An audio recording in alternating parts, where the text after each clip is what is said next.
Invitaría a Pamela Andrés del Castillo. Hola Pamela, ¿cómo estás? ¿Qué tal? Pamela es Pamela es bachiller en Derecho por la Universidad Nacional Mayor de San Marcos. Es practicante profesional del área jurisdiccional del Tribunal Constitucional. Ha sido coordinadora general del Círculo de Derechos Humanos de la Universidad de San Marcos. Ganó el primer lugar en las categorías de estudiantes en el segundo concurso nacional de ensayos en derechos fundamentales. Ella nos trae a la ponencia una situación irregular, o pregunta: la garantía de los derechos humanos de los y las migrantes extranjeras en el Perú. Nos habla de migraciones de tránsito, nos habla de conceptos nuevos que estamos aprendiendo y nos habla también de este problema de la protección legal que deben y merecen los migrantes. Y como hemos visto en la ponencia de Cecil, aún aguarda con bastantes vacíos legales una nueva acreditación. Entonces, muchas gracias. Muchas gracias por la presentación. Entonces, el título de mi ponencia es Una situación irregular, la garantía de los derechos humanos de los y las migrantes extranjeras en nuestro país. Entonces, la tesis que vengo a presentar es que si bien el Estado peruano ha destinado importantes cambios en la legislación migratoria, es necesario realizar cambios estructurales en nuestra sociedad para adecuar una efectiva garantía de los derechos de las personas migrantes. Entonces, en principio, y gracias a la exposición dada por la representante de Migraciones, tenemos en cuenta de que nuestro país ya no es solo un país de origen de migrantes, es un país de llegada y es un país de tránsito de migrantes. Es decir, que numerosas personas vienen a nuestro país con el fin de ir hacia otros países, y acá es claro el caso, por ejemplo, de las personas haitianas que vienen con la meta de ir hacia Brasil. Ahora, siendo un país de llegada de migrantes, tenemos que las mayores migraciones son justamente de ámbito americano. Tenemos los países de Colombia, Argentina, Ecuador y Venezuela. Y en el caso venezolano es claro el creciente número de llegada de personas provenientes de este país. Así, el año pasado tenemos un número de 223.000 personas. Y desde el año pasado hasta junio de este año tenemos 462.661 personas. Entonces, son todas estas dinámicas migratorias que tienen que ser abordadas por el Estado peruano a través de sus políticas migratorias. Entonces, al hablar de políticas migratorias, existen ciertos conceptos que se van a entrelazar. Tenemos el concepto de soberanía, ya que muchas veces se ha creído de que los estados son totalmente soberanos a la hora de determinar sus políticas migratorias. Son ellos quienes deciden quién entra, quién sale y las calidades de permanencia que pueden tener las personas extranjeras. Sin embargo, tenemos un concepto de derechos humanos que justamente va a ir a decir de que si bien estos países tienen esta soberanía, no pueden hacerlo sin dejar de respetar y garantizar los derechos humanos de las personas extranjeras.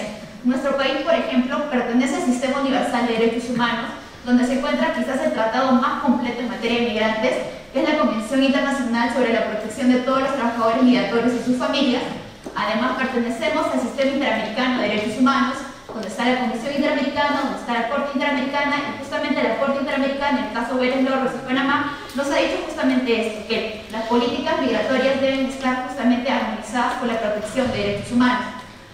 Sumado a ello, tenemos un orden jurídico internacional destinado a proteger una clase especial de migrantes que son los refugiados, a través de la Convención del Estatuto de Refugiados de 1951 y su protocolo de 1967. En nuestro país, la Comisión Especial para los Refugiados de Cancillería es la encargada de atender, procesar y dar respuesta a toda solicitud de refugio. Ahora, este marco jurídico internacional justamente va a ser el marco en el cual se va a marcar nuestro marco normativo nacional. Acá, y es importante decirlo, el Perú está preocupado muy poco en tener una política migratoria clara, previsible y sobre todo garantista de los derechos humanos.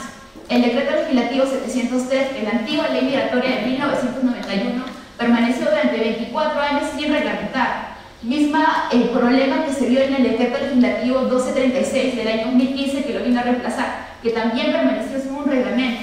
Esto hizo de que el Comité sobre Trabajadores Migratorios llamara la atención a nuestro Estado peruano y le dijera: tienes que adoptar una nueva legislación migratoria. El Tribunal Constitucional en diciembre del año 2016 declaró un estado de cosas inconstitucional sobre esta falta justamente de legislación que impactaba sobre todo en los procedimientos migratorios sancionatorios. Así que el año pasado adoptamos el decreto legislativo 1350 y su reglamento. Este decreto legislativo representa un gran avance, tiene un título preliminar con 12 principios muy proclives justamente a la garantía de derechos humanos. Sumado a ello, también tenemos una política nacional migratoria, una política que justamente va a guiar la acción del Estado justamente a tener justamente la integración de personas nacionales y personas extranjeras. Entonces, son cambios normativos que se han dado muy importantes. Sin embargo, voy a presentar justamente en relación a la tesis que planteé que necesitamos cambios estructurales. Entonces, voy a presentar dos problemáticas. La primera es la criminalización de personas extranjeras defensoras de derechos humanos. Y acá vengo a exponer de que muchas personas extranjeras en ejercicio de su libertad de expresión y de reunión justamente son defensoras de derechos humanos y muchas veces son acosadas, perseguidas e incluso se les imputa faltas a la legislación migratoria. Con la antigua ley, con el decreto legislativo 703, la ley migratoria de 1991, tenemos el caso de Paul Macaulay, que es un líder ambiental en la región de Loreto, a quien la antigua DGMIN le canceló la calidad de religioso debido a que estaba contraviniendo justamente el orden público y la seguridad ciudadana. El argumento que le dio DGMIN fue de que él presidía la Sociedad Red Ambiental Loretana y que había participado justamente en marchas en contra del Estado peruano. Es por eso que se le canceló la residencia. Ahora, con esta nueva ley también tenemos esta problemática.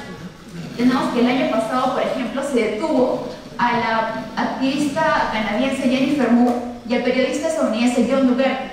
Y acá el Ministerio del Interior, a la hora de explicar la detención, fue que justamente estas personas tenían la calidad de turista, y como tú eres turista solamente te debes dedicar a actividades turísticas y no debes participar justamente en andar incitando a la población en contra de la minería canadiense. Entonces, estas personas fueron detenidas, se le abrió un procedimiento sancionatorio, el cual felizmente fue archivado. Sin embargo, Migraciones igual levantó una alerta migratoria y les impidió la entrada al país. Entonces, vemos que justamente en el caso de personas extranjeras defensoras de derechos humanos, todavía existe esa tensión entre un enfoque absoluto de soberanía, un enfoque de seguridad y justamente el enfoque de derechos humanos que debe guiar toda legislación migratoria. Ahora, también tenemos la segunda problemática que vengo acá a presentar, es justamente la protección de personas venezolanas. Como bien dije, existe un número creciente de personas venezolanas que están llegando a nuestro país y justamente viendo que este problema también se replica en diversos países, la Comisión Interamericana sacó una resolución, la número 218, en la cual estableció de que esta migración no es voluntaria, es una migración forzada. Y forzada justamente por las graves violaciones masivas de derechos humanos que existen en Venezuela. Sumado a eso, también existe una grave crisis alimentaria, crisis de alimentos. Entonces llamó justamente a los estados a que tomaran acciones. Nuestro estado el año pasado y de manera muy rápida tomó acciones a través del Decreto Supremo 002-2017, mediante el cual aprobó el permiso temporal de permanencia. Este permiso brinda una calidad migratoria regular, una situación migratoria regular, pero es de manera solamente temporal. Estas personas van a tener que justamente adecuarse dentro de las calidades migratorias que establece la nueva ley. También les permite trabajar, no contempla justamente la atención en salud, y acá es también una gran crítica a esto. De ahí, este permiso temporal de permanencia se sacó otro decreto justamente ampliando el ámbito de aplicación. Eso fue en agosto del año pasado, y como todavía el número de personas venezolanas continúa, este año justamente se sacó el Decreto Supremo 001-2018, en el cual se estableció que toda persona venezolana que llegara hasta diciembre de este año podía acceder justamente a este permiso temporal de permanencia. Entonces, acá también hay que hacer también una posición porque existen causales de improcedencia del permiso temporal de permanencia, no es algo automático. Entonces, dentro también de las causales de improcedencia está justamente la contravención al orden público, la seguridad ciudadana y el orden interno, que son conceptos jurídicos indeterminados que muchas veces pueden ser malinterpretados justamente en detrimento de los derechos humanos de las personas extranjeras y en este caso de las personas venezolanas. Acá también hay un punto bastante a tener en consideración porque todos estos permisos temporales son justamente soluciones temporales. Entonces, han habido estudios que han reportado de que se está utilizando estos permisos temporales en detrimento, por ejemplo, de la calidad de refugiado. Entonces, la Organización Internacional de Migraciones estableció que 126.997 personas venezolanas solicitan de asilo. Sin embargo, el número de reconocimiento de refugiados es muy poco. Entonces, acá hay una tendencia quizás un poco grave de creer de que las personas venezolanas no son refugiadas.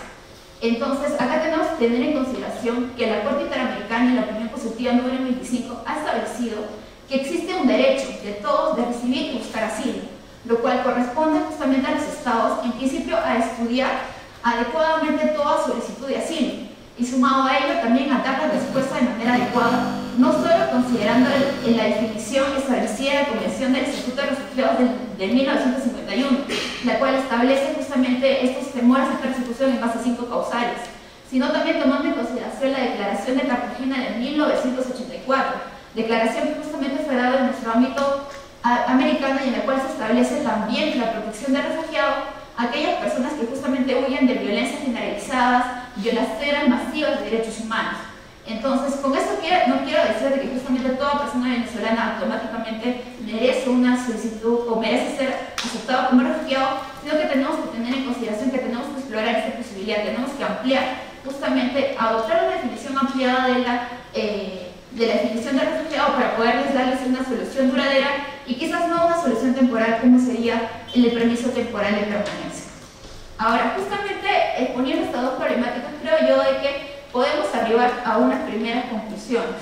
Entonces, la primera conclusión a la cual yo quiero arribar es que falta discusión pública.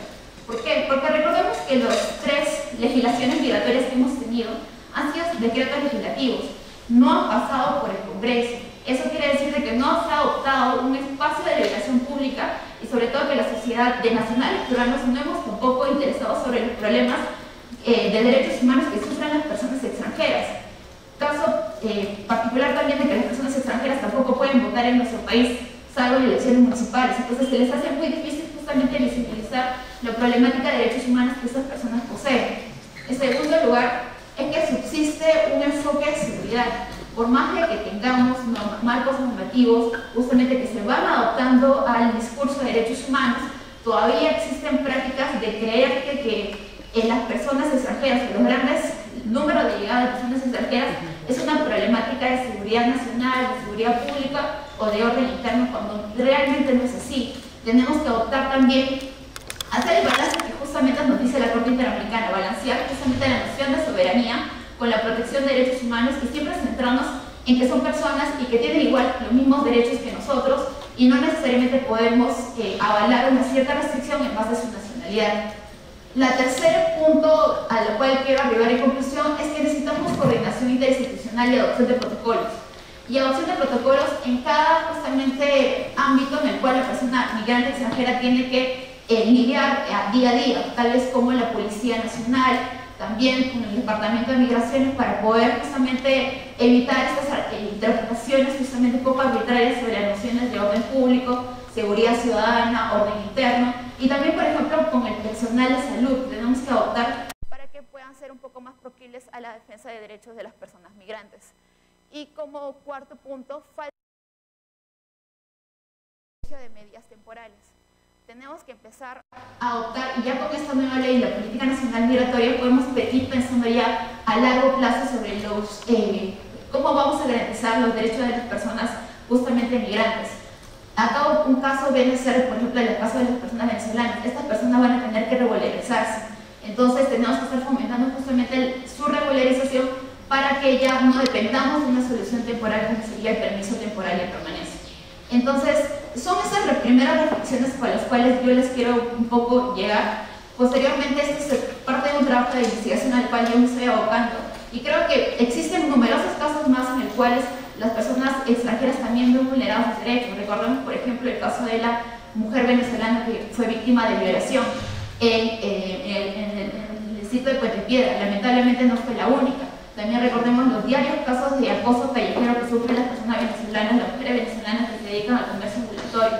También, por ejemplo, podemos recordar el caso de deportaciones que hacía migraciones muchas veces utilizando la Policía Nacional y compeliendo que las personas salgan del país. Entonces, es todo un panorama que nosotros tenemos que analizar y sobre todo fomentar la discusión pública para que no se haga una división entre el derecho de las personas extranjeras y el derecho de las personas nacionales y el Congreso solamente se aboque a abocarse al derecho de las personas nacionales, sino que también tengamos que entender de que los derechos de las personas extranjeras también nos conciernan a nosotros como sociedad.